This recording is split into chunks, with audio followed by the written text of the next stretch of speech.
Buenos días, aquí Augusto Townsend, curador principal de Comité, con las noticias de hoy, martes 14 de enero del 2025. El podcast de hoy llega con el auspicio de la Fundación Manuel J. Bustamante de la Fuente, institución que desde 1960 promueve la investigación en los ámbitos del derecho, la socioeconomía y la historia y cuenta con un fondo editorial con más de 100 publicaciones en línea con su compromiso con la educación y la cultura, al que se sumará próximamente una que estamos preparando con mucha dedicación aquí en Comité. Muy bien, recuerden que este es un podcast que no busca polarizar ni inflamar a quienes nos escuchan, sino hacerles llegar una explicación de las noticias, calmada y sin dueños de la verdad, para que se entienda mejor lo que está pasando en el Perú y el mundo. Si encuentras valioso lo que hacemos, no olvides seguir las cuentas de Comité en las distintas redes sociales, darle me gusta a nuestros contenidos, compartirlos y sobre todo comentar. Ahora sí, vamos con los titulares de hoy, martes 14 de enero, en menos de un minuto. Primero, el gobierno de Dina Boluarte decidió observar en el penúltimo día de plazo la ley que restablece la figura de la prisión preliminar para casos donde no hay flagrancia, pero el premier Gustavo Adrianzén no supo explicar ayer por qué lo hacían. Segundo, el Poder Judicial anuló el juicio oral iniciado contra Keiko Fujimori y otras personas en el llamado caso Cócteles, siguiendo un precedente que emitió el Tribunal Constitucional puntualmente respecto de José Klimper, con lo cual este proceso no se acaba, sino que retrocede a la etapa intermedia para que vuelva a avanzar desde allí. Tercero, la presidenta Dina Boluarte declaró ante la Fiscalía respecto del caso en el que se le imputa omisión de funciones y abandono del cargo tras someterse a una cirugía estética, y luego señaló que ella, entre comillas, no agachará la cabeza ante el acoso político. Cuarta, la congresista Susel Paredes renunció al partido Primero la Gente, al que se había afiliado recientemente, pero no dio mayores explicaciones al respecto. Y quinta, más de 3 millones de turistas extranjeros visitaron el Perú en el 2024, lo cual parece una buena noticia, pero la realidad es que este resultado aún se mantiene 26% por debajo de los niveles previos a la pandemia, según el IPE. Muy bien, vamos con el análisis de cada una de estas noticias. Aquí la primera. En el penúltimo día de plazo, si no me fallan los cálculos, la presidenta Dina Boluarte observó la ley que restablece la detención preliminar en casos de no flagrancia. El presidente del Consejo de Ministros, Gustavo Adrianzén, lo anunció ayer ante los medios, pero no pudo explicar siquiera qué estaba observando y cuáles eran los argumentos legales para hacerlo. Dichas observaciones deben ser remitidas a la Comisión de Justicia del Congreso, que preside el legislador Isaac Mita de Perú Libre. Ya la semana anterior, el titular del Ministerio del Interior, Juan José Santibáñez, adelantó que la oficina técnica de su cartera había presentado objeciones a la norma. Cabe indicar que el periodista Paulo Benza mostró anoche evidencia de cómo se había cambiado de criterio al interior del propio Ministerio del Interior, valga la redundancia, porque uno de los órganos de este último sacó un informe diciendo que no era competente para observar esta ley aprobada por el Congreso, pero luego apareció otro informe diciendo que esta ley sí debía observarse, como señalando pues que se forzó ese cambio de parecer en el ministerio precisamente para poder observar la autógrafa a último minuto. Ahora, fíjense lo que pasa entonces con el trámite en el Congreso, porque esto es relevante y revelador. Como el Parlamento está de receso, resolver esta observación podría tardar hasta que se inicie la siguiente legislatura, en marzo. Es decir, el efecto práctico de haberlo observado ahora es que vamos a tener, que será 2 meses cuando menos, en los que no se va a poder aplicar a nadie prisiones preliminares en casos de no flagrancia, pese a que el Congreso ya se enmendó en ese sentido, simplemente porque el gobierno ha querido trabar todo con esta observación. Esta situación naturalmente genera la especulación, que resulta bastante convincente, yo diría, si me permiten aquí una opinión personal, de que esto está pasando deliberadamente como, digamos, se está viendo como una medida para evitar que alguien en el gobierno pueda ser sometido a una prisión preliminar en un caso de no flagrancia. Ojo que no estoy diciendo que haya que dar por válido cualquier pedido de prisión preliminar que haga un fiscal. De hecho, yo soy muy crítico, como ustedes saben, de los excesos de los fiscales pidiendo prisiones preliminares o preventivas, pero eso es muy distinto a asegurar que la figura ni siquiera pueda evaluarse para un caso puntual, que es lo que ha logrado este gobierno, vale decir, sacarla por completo de las posibilidades mientras que el Congreso no resuelva la observación. Eso beneficia potencialmente, como les decía, a personas con problemas legales en el propio gobierno, como el vocero presidencial Freddy Hinojosa, pero favorece también a los criminales de manera más general, y aquí está lo que previsiblemente genera pues indignación en mucha gente. Y además que el primer ministro Adrián Sen haya anunciado ayer la observación, pero no haya estado él mismo en la capacidad de explicar qué o por qué estaban observando, resulta pues bastante elocuente. Hay una parte de la conferencia en la que él desvía la mirada hacia el cielo mientras le hacen una pregunta sobre el tema, y lo que yo pensaba al verlo es, ojalá lo esté interpelando su conciencia, preguntándole si esta es la razón por la cual asumió el premierato, vale decir, para favorecer los intereses de los delincuentes. Segunda noticia, el tercer juzgado penal colegiado de la Corte Superior tomó la decisión de anular el juicio oral contra Keiko Fujimori y otros acusados en el llamado caso Cócteles, tras declarar fundado el pedido que presentaron estos, diciendo que se les debía aplicar el mismo criterio por el cual el Tribunal Constitucional en un fallo reciente anuló, no todas, pero la mayoría de las acusaciones contra José Klimper, otro implicado en este caso. Basándose en esa sentencia del TC como precedente, el juzgado decidió que el auto de enjuiciamiento del caso Cócteles tenía vicios que hacían imposible que el proceso siguiera su curso. Esto no quiere decir que el caso se haya caído por completo. Significa que los fiscales y el juez que emitió ese auto de enjuiciamiento procedieron de una manera que tanto el TC como el tercer juzgado penal colegiado consideran que no se apega estrictamente a lo que dispone la ley y por tanto este último está regresando el proceso a la etapa intermedia para que se vuelva a emitir ese juicio de ese auto de enjuiciamiento, perdón, pero subsanando ahora lo que se ha cuestionado. Esta decisión, por tanto, no solo alcanza a la lideresa de Fuerza Popular y a los acusados que presentaron este pedido, sino también a los que no lo hicieron. Entre los beneficiados se encuentran Jaime Yoshiyama, Ana Hertz, Pierre Figari, Marc Vito Villanella, así como el propio partido Fuerza Popular. En respuesta, el fiscal José Domingo Pérez anunció que el Ministerio Público interpondrá un recurso para impugnar la decisión del tercer juzgado penal colegiado. Por el caso Cócteles, lo que estaba pidiendo la Fiscalía respecto de Keiko Fujimori era 30 años y 10 meses de cárcel, así como 15 años y 5 meses de inhabilitación para ejercer cargos públicos. Esto por los presuntos delitos de lavado de activos, organización criminal, falsedad genérica y falsa declaración en un procedimiento administrativo.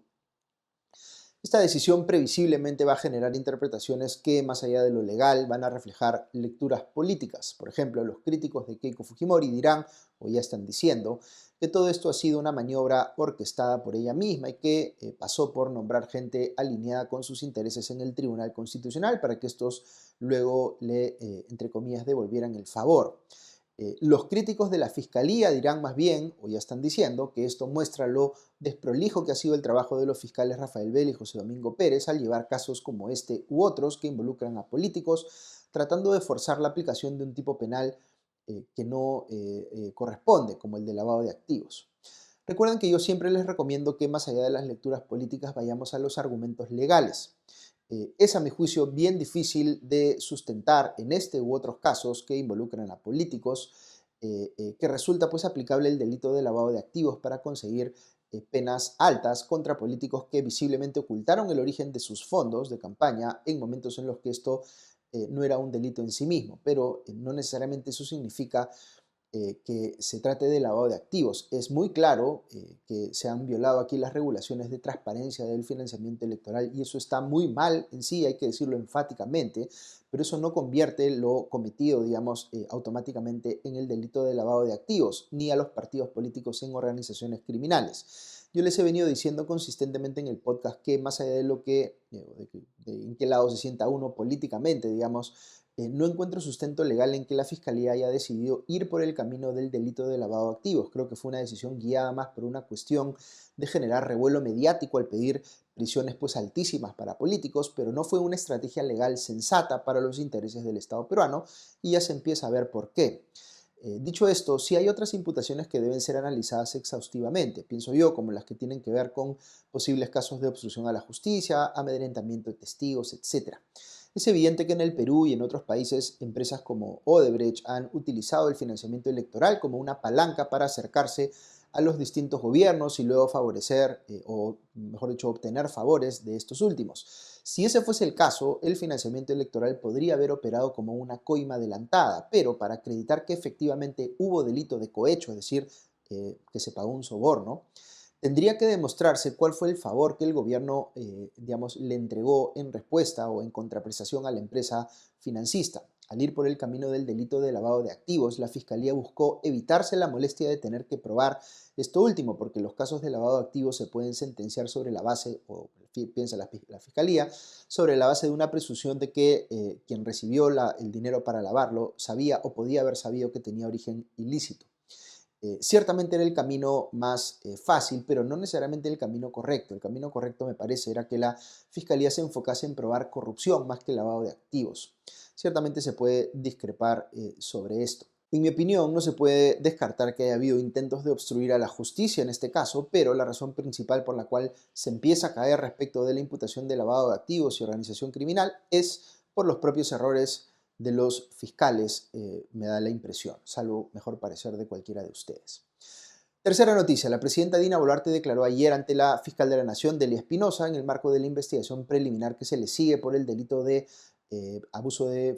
omisión de funciones y abandono del cargo en agravio del Estado. El testimonio de Boluarte se extendió por 4 horas, tuvo lugar en la sede del Ministerio Público, donde respondió a las preguntas relacionadas con el procedimiento quirúrgico del que no informó al Consejo de Ministros y al Congreso. A la salida de la Fiscalía, el abogado de la presidenta, Juan Carlos Portugal, declaró a la prensa y señaló que la operación fue realizada la noche del 28 de junio del 2023 y tuvo una duración de entre 40 y 50 minutos. Durante ese tiempo, según Portugal, la mandataria, abro comillas, estuvo absolutamente consciente, estuvo lúcida y en todo momento despierta, cierro comillas. El postoperatorio, siempre según Portugal, el representante legal de Boluarte, fue, entre comillas, de carácter estrictamente ambulatorio. La presidenta, de acuerdo con su abogado, fue dada de alta inmediatamente luego de concluida la intervención. Sin embargo, Boluarte durmió esa noche en la clínica, en palabras de Portugal, por precaución, y regresó a sus labores sin contratiempos al día siguiente. Por todo ello, el abogado de la presidenta señaló que no existía la obligación de comunicar lo ocurrido al Congreso o al Consejo de Ministros. En un acto público posterior a su declaración ante la Fiscalía, Boluarte indicó que no va a, y estas fueron sus palabras textuales, agachar la cabeza ante ningún acoso político. Todo lo contrario, vamos a responder con más trabajo, con más obras, con más dedicación, con más servicio a nuestro pueblo. Eso fue lo que dijo Boluarte. Cuarta noticia, la congresista Susel Paredes anunció ayer su renuncia al partido Primero la Gente, al que se había afiliado recientemente, en un comunicado en el que no ahonda ni menciona las razones por las cuales se aparta de este partido. Dice, eso sí, que hace política desde los 18 años y que sus principios son innegociables, con lo cual pues el mensaje que está enviando entre líneas es que había una discrepancia por cuestión de principios con otras personas o ideas que está defendiendo este otro partido. Una cosa que se ha conocido sobre Primero la Gente es que ha suspendido la militancia de Steven Yuri Haas, el exalcalde de Pueblo Libre, que tuvo como asesor a Nicanor Boluarte y quien ha sido destacado en la Embajada del Perú en España. Sin embargo, mi interpretación es que la causa de la salida de Susel Paredes podría estar más relacionada a lo que puede estar conversándose en el partido sobre la posibilidad de alianzas electorales digamos, con miras a la elección del 26. Quinta noticia. El Instituto Peruano de Economía estimó que en el 2024 visitaron el Perú más de 3 millones de turistas extranjeros, un buen resultado si lo comparamos con el 2023, pero un número que aún se encuentra muy por debajo de la cantidad de visitantes que llegaban al país antes de la pandemia. Según el IPE, entre enero y noviembre del año pasado arribaron al Perú casi 3 millones de visitantes de otros países, un 32% por encima de lo logrado en el mismo periodo del 2023. Con esos datos, el IPE calcula que en el año completo se habría superado, digamos, este umbral de los 3 millones de turistas, casi 1 millón de turistas menos que en el 2019. Esto representa una caída de 26% frente a niveles previos o una brecha, digamos, de 26% frente a lo que teníamos o lo que habíamos logrado antes de la pandemia. Lo preocupante es que otros países de la región como Brasil, Colombia, Argentina y Chile han logrado ya superar sus resultados prepandemia, así que el hecho de que nosotros no estemos ahí todavía, digamos, es un reflejo de que estamos perdiendo atractivo como destino turístico o no estamos haciendo las cosas bien.